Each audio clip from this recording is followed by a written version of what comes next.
Uno de los grandes misterios del medievo es el funcionamiento de los scriptorium que copiaban a mano las más diversas obras. Entre todas ellas, destacaban los beatos, interpretaciones del Apocalipsis que eran decoradas con sobrecogedores dibujos para impactar al pueblo iletrado. Uno de los grandes talleres copistas se encontraba en Tábara, el lugar donde los secretos de los scriptorium quedaron plasmados sobre el pergamino. Entonces, la confección de 3 beatos en el mismo scriptorium, es decir, en este de Tábara, denota el nivel tanto económico como artístico que tenía. Este señor Magio sería el Picasso del siglo XX. Acuñó un arte revolucionario para esa época. Esta imagen sería la primera representación que tenemos de un scriptorium medieval. Normalmente era de pato o ganso y se dice que lo mejor era utilizar la quinta de la parte trasera.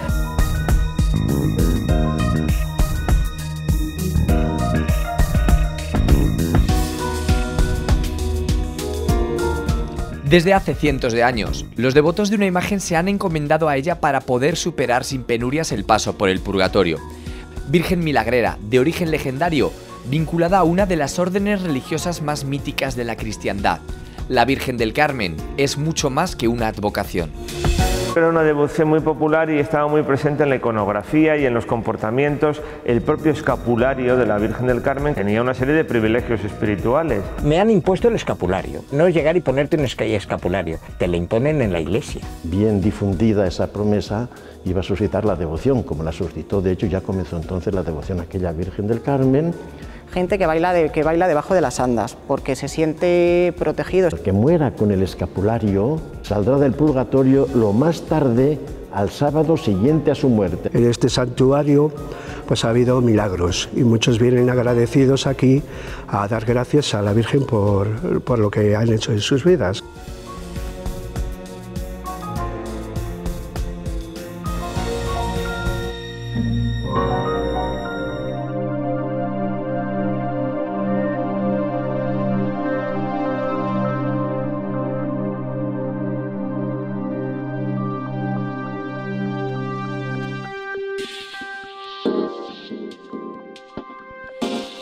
Ora et labora.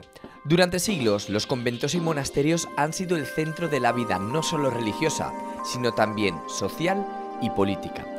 Las diferentes órdenes religiosas asentaban comunidades en lugares recién reconquistados o en espacios estratégicos cerca de las grandes vías de comunicación.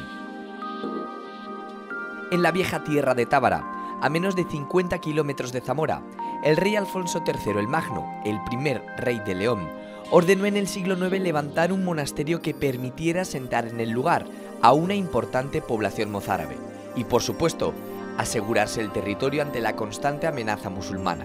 Había nacido el monasterio de Tábara.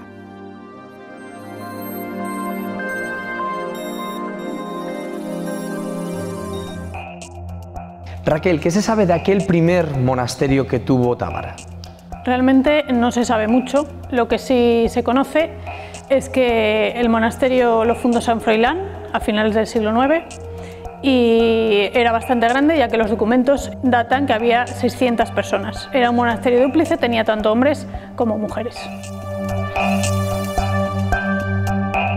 ¿Qué se sabe del poder que llegó a tener? El poder que llegó a tener el monasterio y en sí el propio scriptorium debió ser muy grande, ya que en él se confeccionan 3 beatos del siglo X y no hay ningún otro monasterio en el que se confeccionen 3 beatos, como mucho 1. Los beatos que se hicieron aquí fueron el beato Morgan o beato San Miguel, el beato de Tábara y el beato de Gerona. A su vez, otros beatos posteriores se inspiran también en estos que hemos contado, que se copiaron e iluminaron en Tábara. ¿Había más monasterios alrededor de esta zona? Sí, concretamente el sitio más cercano donde hubo también otro monasterio de aquel tiempo. Concretamente el más cercano estaría en Moreruela de Tábara, que era el monasterio de San Miguel, contaba con 200 personas, 200 miembros. Igualmente que el monasterio de Tábara lo fundó San Froilán y también Atilano. ¿Se sabe por qué desapareció aquel primer monasterio de Tábara? En el año 988 Almanzor pasa por aquí y destruye prácticamente la totalidad del monasterio. Solamente nos deja con este arco de herradura y contando con esto se edifica la iglesia, esta iglesia de Santa María, que es del siglo XII, que es de 1137. La defensa del territorio a través de la fe había fallado. Las incursiones veraniegas de los árabes habían destruido el monasterio. Pero de las cenizas surgió otro centro religioso, la iglesia de Santa María, el templo que consiguió aglutinar a la población en torno al sentimiento religioso, pero también en torno al sentimiento de supervivencia y pertenencia a un lugar. ¿Se ha podido recuperar algún nombre de aquella primera etapa del monasterio de Tábara? Sí, tenemos estas piezas. Esta concretamente es una lápida funeraria que está incompleta, que se encontró en la casa rectoral en los años 90. Se supone que estaría dedicada al abad fundador, que sería Arandisclo.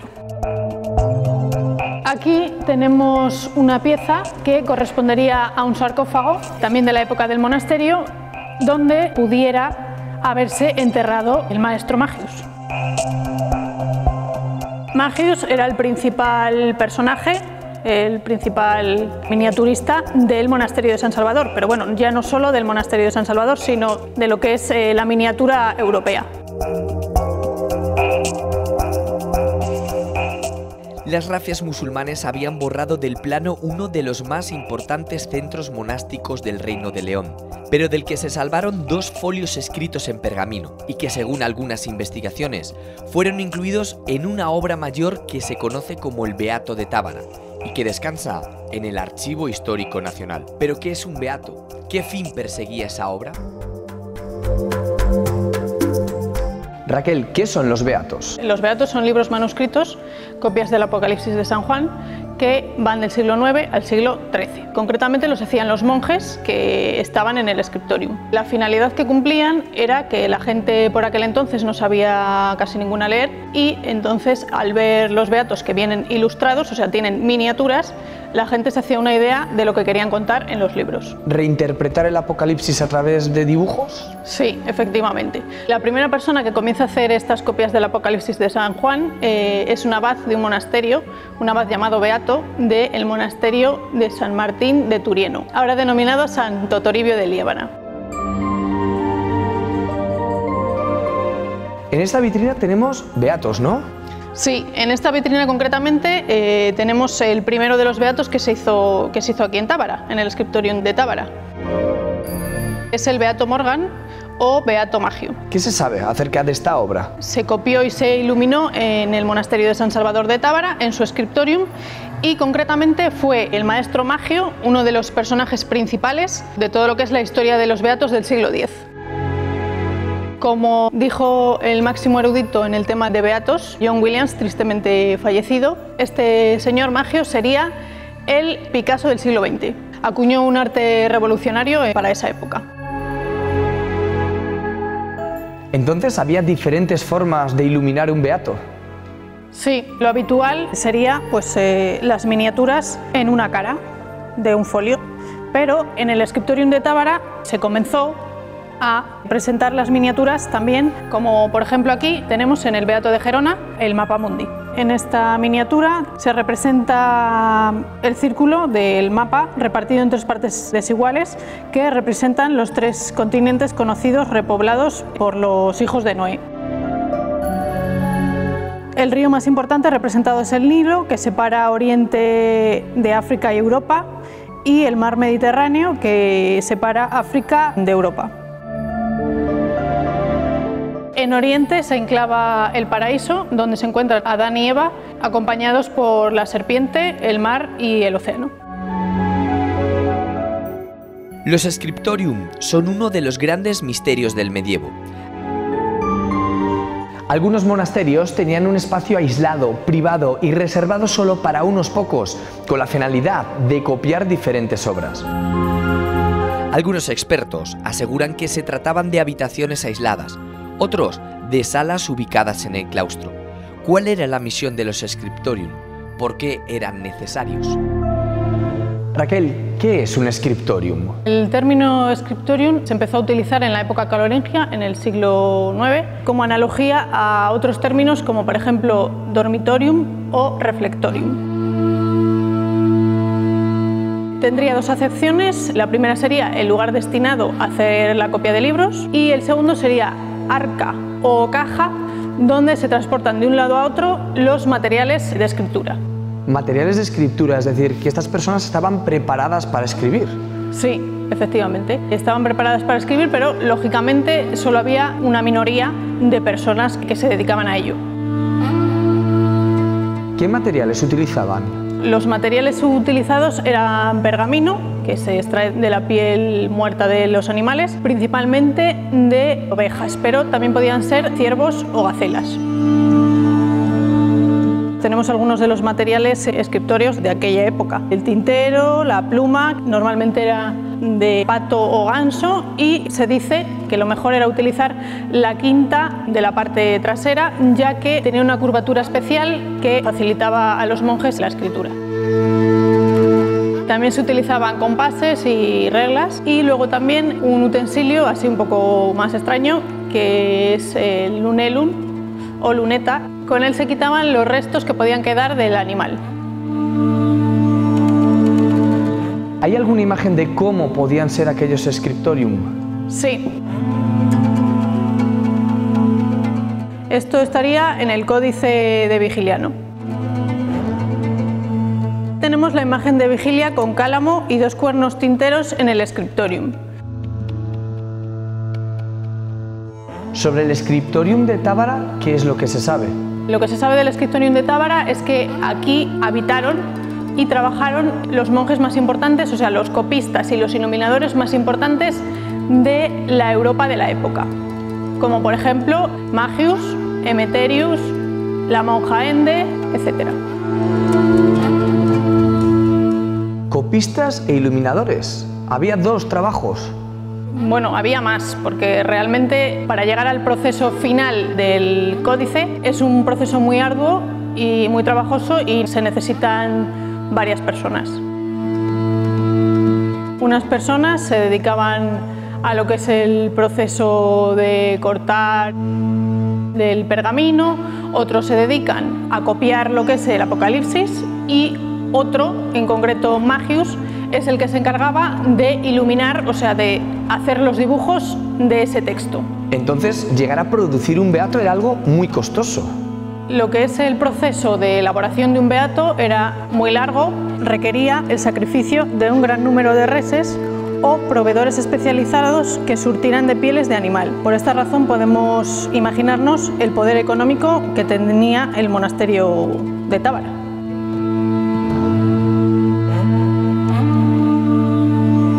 ¿Nos queda algo de aquel trabajo que realizaron Magius y compañía? Sí, claro, nos quedan los tres beatos que se hicieron aquí en el monasterio de San Salvador de Tábara, que son los tres del siglo X. El beato Magio o beato San Miguel, que es del año 945, el beato de Tábara, que es del año 970, y por último el beato de Gerona, que se hizo 5 años más tarde, en el 975. El beato de Tábara podría responder a muchas preguntas sobre el monasterio y el scriptorium. Quizá sus más de 150 folios escondan las claves que permitan desvelar los misterios de aquellos copistas que, lejos de ser anónimos, dejaban en forma de caligrafía y dibujos su huella personal. Raquel, ¿qué se esconde tras el nombre de Beato de Tábara? Bueno, el beato de Tábara sería este es el facsímil que tenemos aquí en el centro de interpretación. Sería el segundo de los códices miniados que se hicieron en el scriptorium de San Salvador. El maestro Magius empieza a hacer el beato y lo tiene que dejar el día 13 de octubre del año 968. En el mismo mes, el día 30, muere. Y entonces su discípulo, Emeterio, es el que sigue con la tarea hasta terminarlo. Empieza en mayo y finaliza el 27 de julio del año 970. ¿Cómo es este beato? Consta de 171 folios, de ellas actualmente se encuentran iluminadas 9, o sea, hay 9 miniaturas, del total de más de 100 que tuvo en sus inicios. ¿Desaparecieron miniaturas? Sí, desaparecieron. De hecho, pues bueno, por aquí se ve que el beato está mutilado. Está escrito en letra visigótica a 2 columnas y contiene anotaciones en árabe al margen. En torno a este beato hay diferentes corrientes, si se hizo entero aquí, si se hizo una parte. Sí, historiadores dicen que las 2 últimas páginas se pudieron adherir al beato y otras personas dicen que no, que es todo el mismo. Las 2 últimas páginas de hecho son la torre con el scriptorium de Tábara y aquí la omega. En la omega se suele finalizar todos los beatos.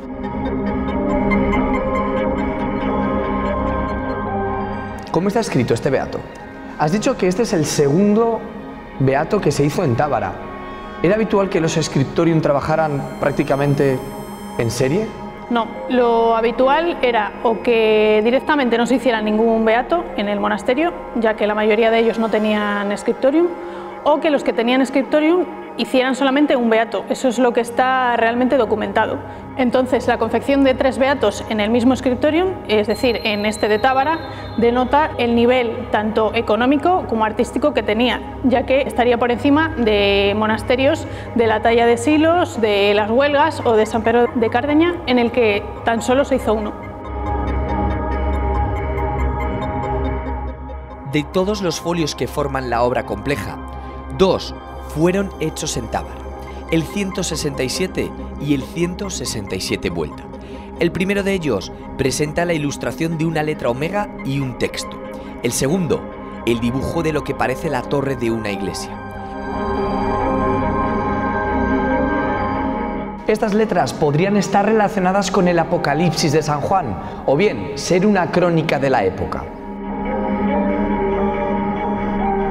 Podemos estar ante el relato de lo que sucedió en Tábara hace más de 1000 años. La omega era la última página. ¿Qué aparece en esta última página? Emeterius cuenta el proceso hasta finalizar este beato de Tábara, en el que su maestro muere y es él el que continúa la tarea. También cuenta que Magius está enterrado en un sarcófago, el que antes hemos visto, que pudiera contener los restos del propio Magius. Entonces estamos hablando de que eso es una crónica. Sí, aquí se escribiría lo que fue el proceso de finalización del beato. Muere el maestro Magius y el discípulo lo acaba. ¿Dónde se encuentra actualmente el original de este beato? El original del beato de Tábara se encuentra en el Archivo Histórico Nacional, en Madrid, aunque el día 1 de abril, conmemorando los 150 años de la creación del Archivo Histórico Nacional, pudimos tenerlo aquí durante 10 horas.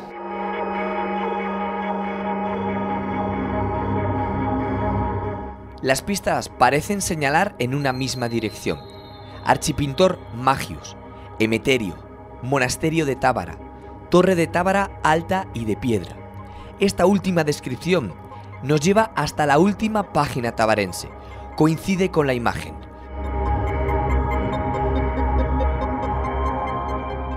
Un torreón aparentemente fortificado en el que varios personajes realizan actividades relacionadas con la vida monástica.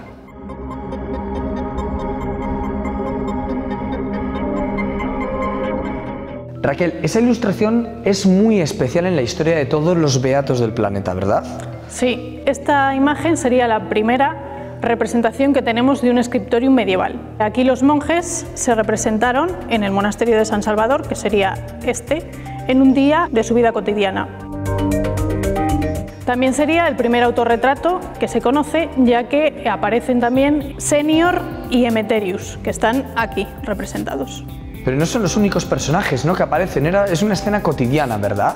Sí, aquí hay monjes que están tocando las campanas, otros suben por las escaleras. Aquí tenemos dos que, como hemos dicho, que están copiando y tal. Y luego tenemos también aquí, aunque no se ve muy bien, otro individuo que está cortando el pergamino. Es una torre que posteriormente ha sido representada en otros beatos.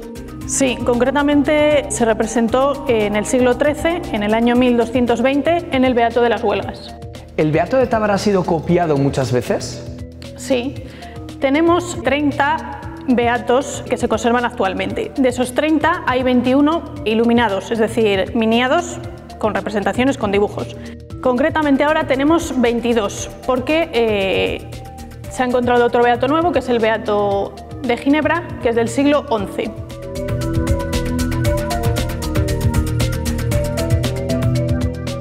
De estos 22 beatos, como decimos, ilustrados, 3 se harían en el monasterio del San Salvador, en el Scriptorium. El beato Morgan o beato San Miguel, el beato de Tábara y el beato de Gerona. Hay otros 4 beatos que se inspiraron en los que se hicieron aquí en el monasterio de San Salvador, que son el beato de Turín, que es la copia del beato de Gerona,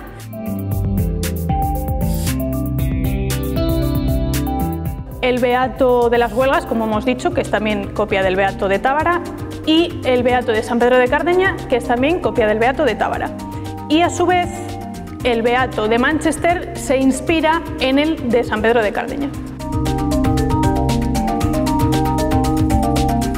Este beato de Tábara no solo inspira a otros beatos posteriores, sino que también inspiró al novelista Umberto Eco en su obra El nombre de la rosa.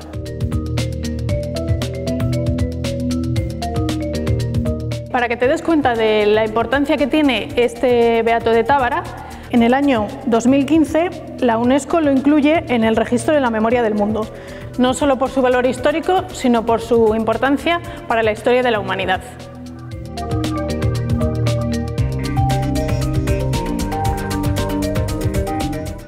La dedicación, el esmero y el trabajo de aquellos copistas medievales ha permitido que podamos viajar en el tiempo hasta un lugar en el que las tinieblas eran rotas por velas y el silencio por cantos de oración.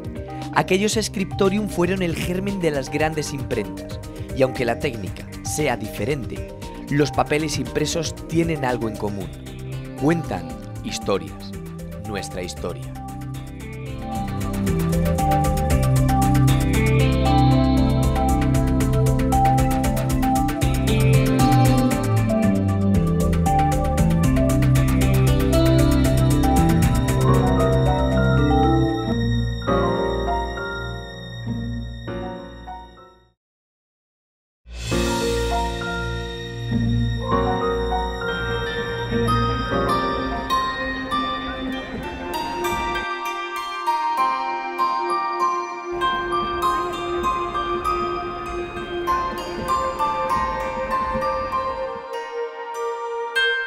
¿Cuál es el punto de partida de una tradición? ¿Dónde lo popular se convierte en religioso? ¿Cuándo lo religioso se torna en popular? Miles de rituales se celebran a lo largo y ancho de nuestra comunidad, en cualquier momento del año, con figuras religiosas como protagonistas. Una de estas celebraciones es la de la devoción a la Virgen del Carmen.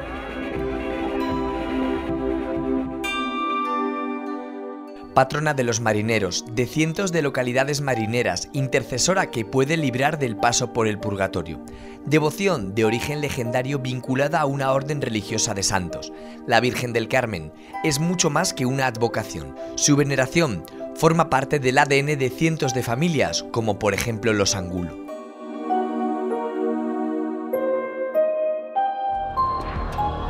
Alejandro, ¿dónde nace tu devoción a la Virgen del Carmen? La tengo desde chico, tanto por parte de mi padre como de mi madre. Mi padre tenía una especial devoción a la Virgen del Carmen. No he visto a otra persona con más devoción. Aquí hemos preparado este escaparate, un homenaje que hacemos a la Virgen precisamente, porque la tradición, para que no se pierda, por lo menos en esta casa, no se ha de perder, lo hemos querido reflejar. Una de las cosas más preciadas que tenemos es este cartel del año 1925, anuncia los cultos que va a haber a la Santísima Virgen del Carmen, que desde las 6 de la mañana había desde el centro de la ciudad allí al Carmen Extramuro tranvías. Íbamos mi padre, nos íbamos todos por la mañana, íbamos los 3 chicos, yo era el más pequeño, primero la misa ante todo, y luego pues nos íbamos a almorzar. El pan con la tortilla, el queso, el jamón, cebolletas, chorizo y vino. Y aquí tenemos la figura principal, que es la Virgen. ¿Y si tocaba trabajar? No, ese día no se trabajaba, era una fiesta particular que hacía la familia. Siempre soñábamos con que llegara al Carmen. al Carmen para irlo a celebrar, porque íbamos con mi padre y íbamos todos muy contentos. Aquí tenemos una fotografía en que estoy yo con mi padre y la Virgen está ahí al fondo, que está saliendo precisamente ahora de la ermita, está saliendo. Esta es la única foto que guardo de cuando íbamos con mi padre. Luego seguimos yendo los dos hermanos, vino mi sobrino, ya cuando empezó también él venía con nosotros, luego ha seguido yendo conmigo y así es como ha seguido la historia. Es una de las más pobres que daban, donde tiene los cultos y todo lo que hay. Las modernas ya prácticamente el lujo, que hay estampas que son normalmente casi todas del 18, todas están hechas en París. Este libro es un devocionario popular de la Virgen del Carmen, especial para hombres, del 1919. Y estos son 15 minutos a los pies de la Virgen del Carmen. Alejandro, ¿tú también acudes a las romerías de la Virgen del Carmen? Sí, prácticamente desde que tengo uso de razón acudía con mi padre y con mi tío. Era un día festivo, aunque era laborable, era festivo para nosotros. En un principio era niño y no me daba cuenta casi de las cosas, pero a medida que fui creciendo, pues en el taller se hacía fiesta. Era una jornada muy querida para mí. Era una devoción muy importante, prácticamente todo el año se recordaba en casa, se hablaba, y muy en especial cuando se aproximaban los días.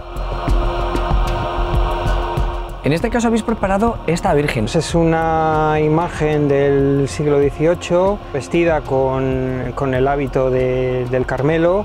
Tiene todos los símbolos y los atributos de la Virgen del Carmen y los escapularios con el símbolo de María y el escudo del Carmelo.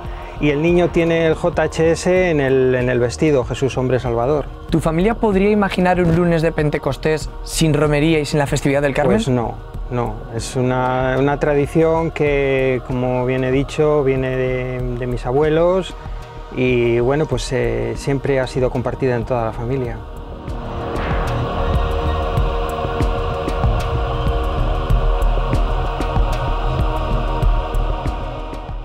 Con San Juan de la Cruz y Santa Teresa, la Orden Carmelita no solamente sufrió una importante reforma, sino que comenzó a extenderse.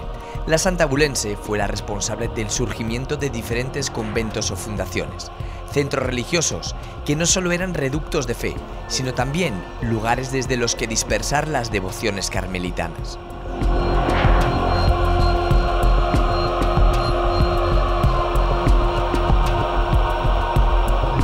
Javier, ¿cuándo llega la Orden Carmelita a Valladolid? La primera casa es de los frailes carmelitas de la Observancia, carmelitas calzados, en torno a 1560.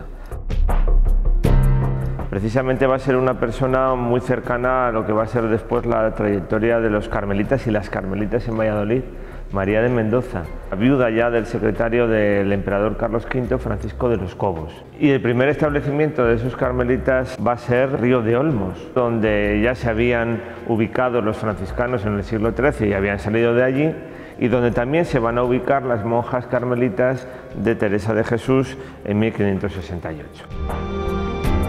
El establecimiento definitivo de los carmelitas observantes va a ser el convento del Carmen Calzado, cerca del Campo Grande, y allí llegó Santa Teresa en 1568 y nos dice que escuchó misa en ese convento antes de dirigirse también a Río de Olmos, donde estuvo la primera ubicación de la cuarta fundación teresiana.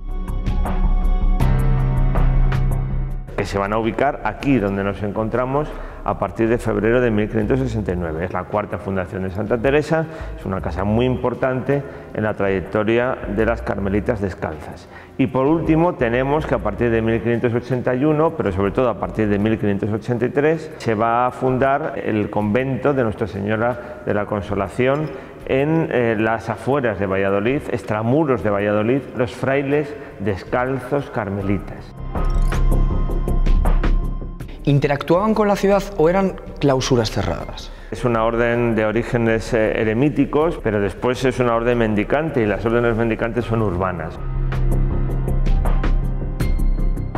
En el caso de los frailes carmelitas de la Observancia, pues interactuaba mucho con la ciudad. Es un establecimiento de una gran importancia. Por ejemplo, uno de los grandes cercanos a ese convento va a ser el propio Gregorio Fernández. Allí será enterrado Gregorio Fernández cuando muera en 1636. Era una casa de una gran importancia intelectual, no solamente por la biblioteca, sino por algunos de los profesores que allí van a vivir y que van a ser incluso catedráticos de la universidad en el siglo XVII y en el siglo XVIII. En el caso de las Carmelitas Descalzas, pues era un convento de clausura, pero eso no quiere decir que fuese algo ajeno. Evidentemente para ellas era un mundo cerrado, pero no para los que estaban alrededor.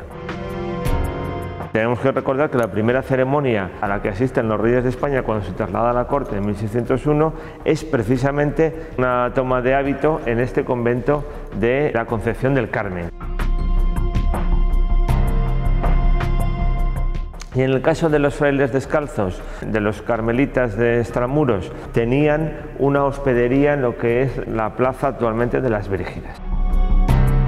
Es decir, que no es de extrañar que una devoción como la de la Virgen del Carmen saliera fuera de los muros del convento. No, la devoción de la Virgen del Carmen era muy popular. Además tenían sus fiestas. Tenían dos fiestas. Los observantes realizaban su fiesta el 16 de julio, mientras que los descalzos realizaban su fiesta en el segundo día de la Pascua de Pentecostés, que es donde está ubicada actualmente la romería del Carmen Extramuros. Era una devoción muy popular y estaba muy presente en la iconografía y en los comportamientos. El propio escapulario de la Virgen del Carmen tenía una serie de privilegios espirituales. Aquellos que morían bajo el amparo del escapulario de la Virgen del Carmen y del hábito del Carmen, pues la Virgen del Carmen impedía que pasase más de una semana de tiempo en el purgatorio aquella alma.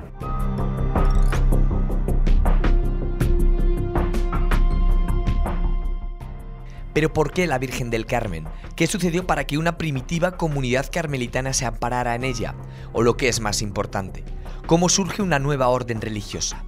Tradiciones orales, relatos legendarios e historia forman parte de la narración de un pasado lejano y oscuro. ¿Cuál es el comienzo de una devoción? Esa es la pregunta clave. Saber en qué momento surge una advocación capaz de reunir en torno a ella a millones de personas en todo el mundo.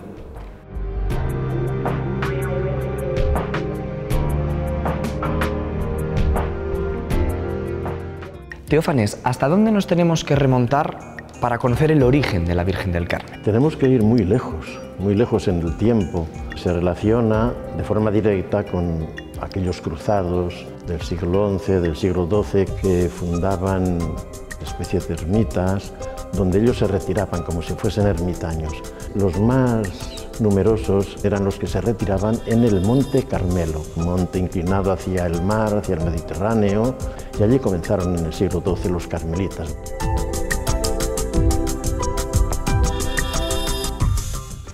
¿Por qué el Monte Carmelo y no cualquier otro lugar? Estaba la otra tradición de que allí había estado, y estuvo realmente, el profeta Elías, uno de los profetas más populares en tiempos de Jesucristo. Visión de una nubecilla después de una sequía enorme que hubo en Israel. Esa nubecilla empezó también a llover y fue el término de aquella sequía de Israel. La nubecilla vista por Elías, naturalmente era la Virgen. Era la Virgen, Virgen del Carmen, profeta Elías. Por eso los carmelitas, cuando tuvieron que defender su antigüedad, que era el título mayor que podían tener entonces, se empeñaron en decir que habían sido fundados por el profeta Elías. Y pesó porque no la suprimieron ni mucho menos, y eso fue bebiendo. La Virgen del Carmen, como otras vírgenes, ¿tiene también una aparición? ¿Se apareció? Tiene que haberlo. La Virgen del Carmen se apareció en la Edad Media a un inglés, un carmelita naturalmente inglés, para los carmelitas, San Simón Stock, que estaba necesitado de protección para su orden, puesto que estaba en peligro de que no fuese aprobada por la Iglesia, por Roma, y otras órdenes, claro, influían en circunstancias para que no se la aprobase. Tuvo una visión de la Virgen, una visión en que la Virgen le entregó el escapulario. Y le entregó el escapulario como prenda de salvación, es decir, con la promesa de que quienes lo llevaran, todos los que muriesen, sobre todo con el escapulario, no se iban a condenar. Para nosotros esto es difícil de comprender, pero en aquellas sociedades, pues claro, lo que importaba no era tanto esta vida terrena, sino la otra, la que duraba para siempre, siempre, siempre, que diría Santa Teresa.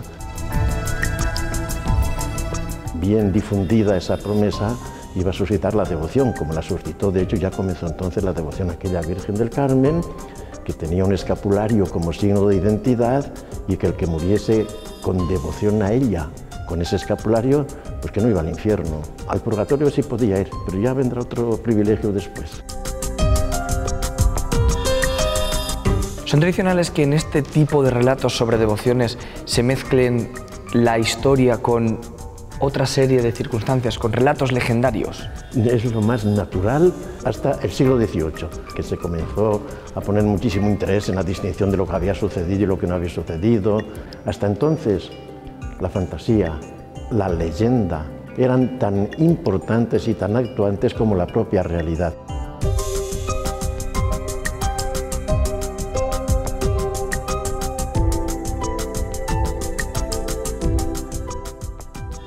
Aquella devoción llegó hasta nuestra tierra gracias a las fundaciones. Las figuras de San José o de la Virgen del Carmen eran fundamentales y vitales para cualquier convento. Las nuevas fundaciones procuraban acercarse lo más posible a los orígenes carmelitanos.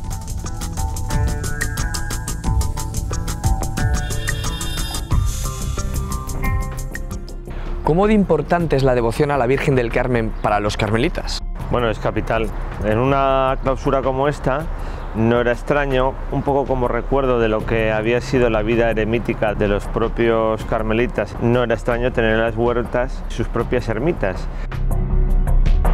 Y en este caso hay una ermita dedicada a la Virgen del Carmen y vinculada a la trayectoria de Estefanía de los Apóstoles, que fue una monja del siglo XVI y del siglo XVII. Y esa monja, dice la tradición, que en una visita de Felipe II, que la verdad no la tenemos documentada, ¿qué podía hacer por ella?, le dijo el rey. Dijo Estefanía de los Apóstoles, que se dedicaba a la cocina, edificar una ermita dedicada a la Virgen del Carmen cerca de la cocina. Y para que no se le olvidase al rey, Estefanía de los Apóstoles le hizo un nudo en el fajín. Lo cierto es que esa ermita existe y esa ermita está presidida por una pintura en la cual la Virgen del Carmen entrega el escapulario al general de la orden San Simón Stock. Era una devoción en aquella sociedad sacralizada para la vida y para la vida en el más allá. Y eso era lo más importante, el negocio de la salvación.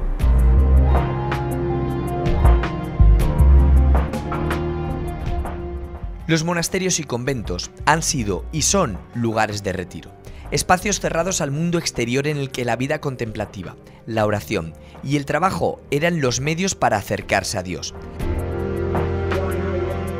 La Virgen del Carmen era una intercesora para tal fin, pero ¿cómo una devoción consiguió salir de los monasterios y conventos? ¿Cómo una devoción privada se transforma en pública? Javier, estamos en un lugar clave para entender cómo una devoción privada de un convento se transforma en devoción popular, ¿no? Estamos en un lugar histórico, porque este es un lugar donde la devoción a la Virgen del Carmen pues, ha estado presente desde finales del siglo XVI. Santa Teresa decía que los frailes carmelitas debían estar en ciudades como Valladolid o Salamanca, aunque fuesen un rincón, porque eran ciudades universitarias. En ese sentido, Santa Teresa tenía una dimensión muy importante de lo que eran las ciudades universitarias para sus frailes.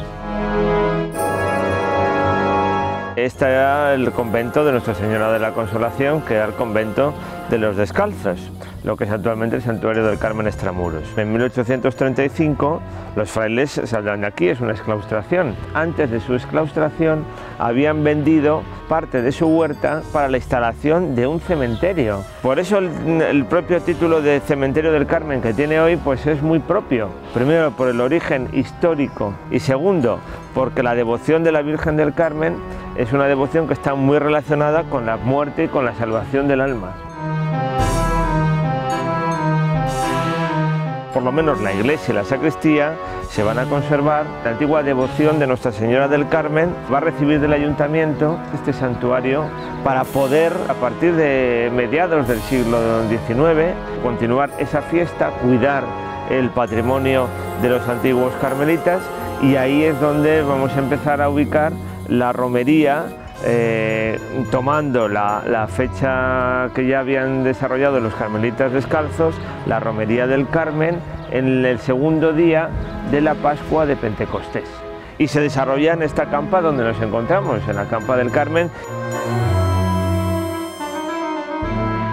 ¿Y cómo se puede explicar que una devoción creciera tanto? Ya era muy popular, por supuesto, se siguió manteniendo en una sociedad pues que ya era mucho más progresivamente secularizada.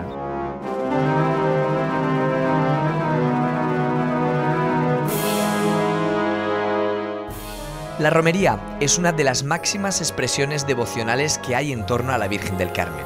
Originalmente, la procesión se realizaba intramuros, pero cuando los carmelitas dejaron el convento, encontraron en los cofrades a sus sucesores.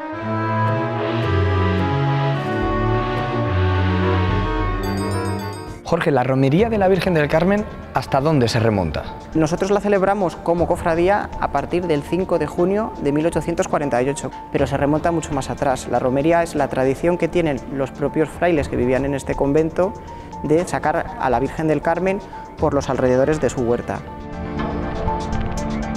Hay dos celebraciones de la Virgen del Carmen, la que popularmente conocemos todos, que es la del 16 de julio, que es la entrega del escapulario San Simón Stock, que es la que celebra el Carmen calzado, y la que celebra el Carmen descalzo el lunes de Pentecostés, en la Pascua de Pentecostés. ¿Por qué se realizaban este tipo de procesiones? ¿Por qué sacar a la Virgen del Carmen? ¿Por qué sacar a la Virgen del Carmen o por qué sacar a la Virgen del Rocío? Porque es la madre y al final Pentecostés está muy ligado a la figura de la Virgen. ¿En qué consiste esa romería? No solo sale la Virgen del Carmen el lunes de Pentecostés, sino que le acompaña San José. Durante todo ese día igual pasan aquí 40 o 50.000 personas durante todo el día. La procesión después de la misa mayor, que es a las 11 de la mañana, salimos por la pradera, se conservan tradiciones dentro de la propia romería. Gente que baila debajo de las andas, porque se siente protegido. Las personas de los puestos tirar a la Virgen avellanas de manera de ofrenda.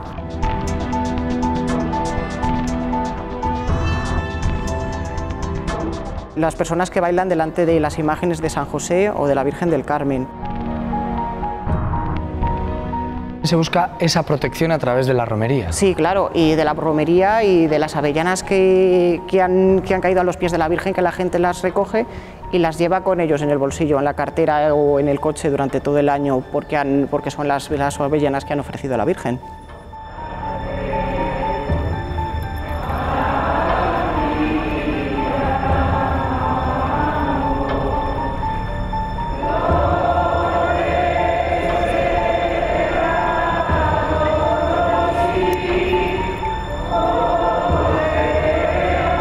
Alejandro, ¿recuerdas cómo eran las romerías allá por el siglo XX?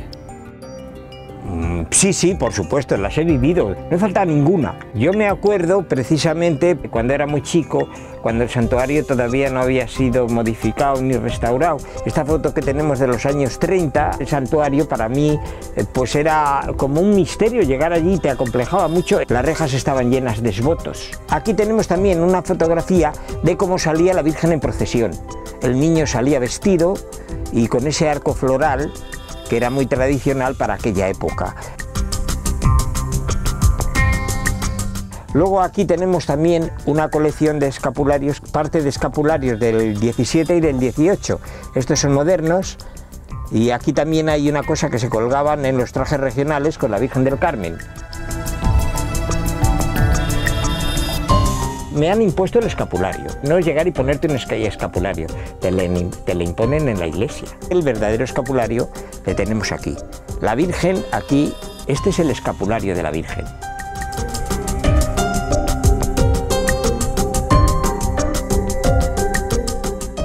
Según el relato tradicional, la Virgen entregó a San Simón Stock un escapulario, un sacramental, con el cual su poseedor podría liberarse del purgatorio tras la muerte. Un objeto que ha sobrevivido al paso del tiempo y que en pleno siglo XXI forma parte de la vida de miles de personas que aún confían en su protección. Quizá este privilegio podría explicar la supervivencia de la tradición. Tan necesaria era la protección ante el viaje al más allá.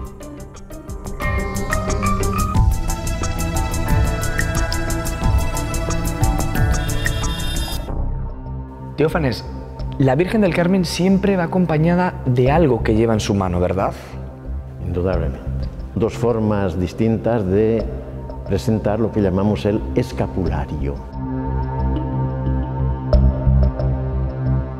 Originariamente era una prenda campesina de la Edad Media para protegerse durante las tareas, las faenas agrícolas de entonces. Y entonces, como signo de humildad, como signo de pobreza, varias órdenes lo adoptaron.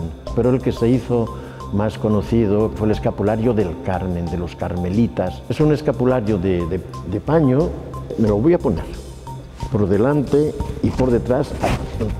Hay que imaginarse un hábito, Perdió la utilidad esta prenda y una vez que era imposible que la llevasen todos los devotos, el escapulario se fue simplificando como signo de identidad, incluso de cofradías, de órdenes terceras. Se fue convirtiendo en este escapulario que, como ves, es por el pecho y la espalda, lo mismo, la misma esencia. Y después ya de un escapulario pequeñito con unos cordones que se ponen cuando se impone, es un rito el de la imposición del escapulario, un rito semilitúrgico, tiene los mismos privilegios y es muy demandado.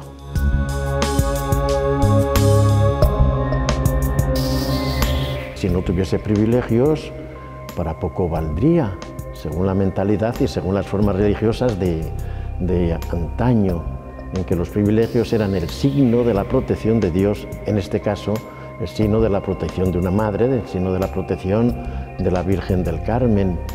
Y entonces el escapulario de la Virgen del Carmen, con el tiempo, ya en la Edad Media, pues era el signo de devoción y de protección de la Virgen con privilegios más cordiales, porque se referían a la salvación eterna y sobre todo al purgatorio.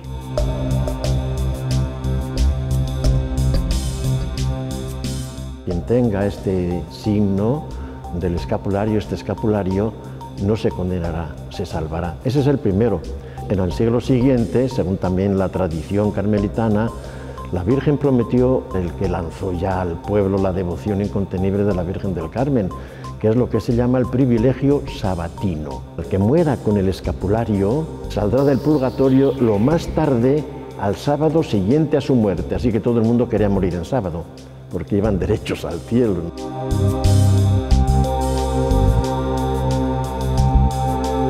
La vida, hasta no hace tantísimo tiempo, era muy efímera. Las personas de lo que más se preocupaban era de asegurar la otra, la salvación eterna, lo que más preocupaba, otros dirían obsesionaba, pero era lo que estaba en el centro de la vida.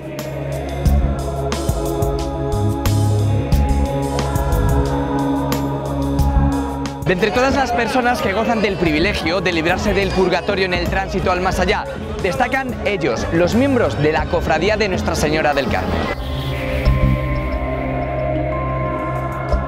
Ellos son los herederos de aquellos carmelitas que rendían culto a la Virgen del Carmen y que desembarcaron en la ciudad con su devoción. Ellos son quienes extramuros han logrado perpetuar tradiciones iniciadas en el interior de los conventos.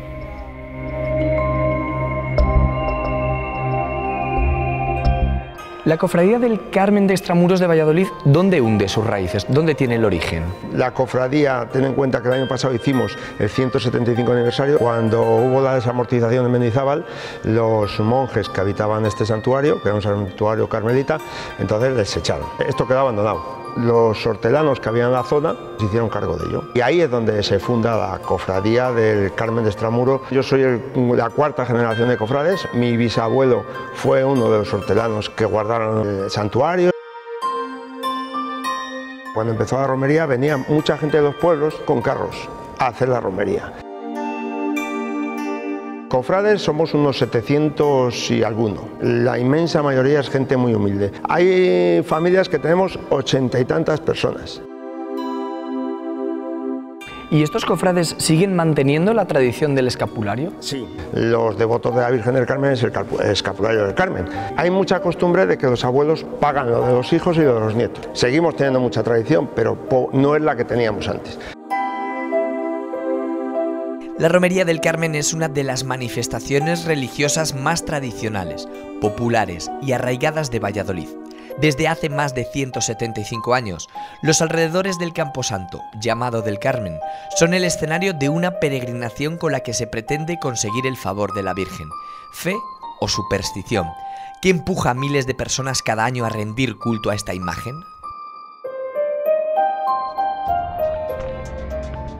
¿Cómo se explica a una persona que no es lo mismo una devoción que una superstición? Hay un fondo de fe por la alegría que se ve, porque normalmente en las supersticiones no suele haber alegría, sino suele haber el temor de decir que si no me lo concede, pues es porque no me quiere. Realmente sienten que la Virgen María algo está haciendo en sus vidas. No es algo inmediato como una superstición. De hecho, en este santuario pues ha habido milagros y muchos vienen agradecidos aquí a dar gracias a la Virgen por lo que han hecho en sus vidas. ¿Cuál es el objetivo desde el punto de vista religioso de una romería? Pues dar a conocer, porque la Virgen es la Virgen de todo el mundo. No es una madre exclusivamente de los que estamos en la iglesia, sino que también es para la gente que está en la calle.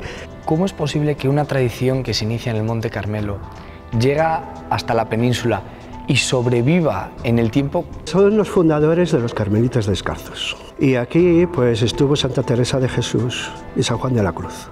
Y claro, pues eso tiene una trascendencia pues universal. Si no se tiene raíces en las cosas, tarde o temprano pues tú sabes que es como un árbol, si no tiene raíces se seca. Y lo que aquí se mantiene es gracias a las raíces de hace muchísimos años.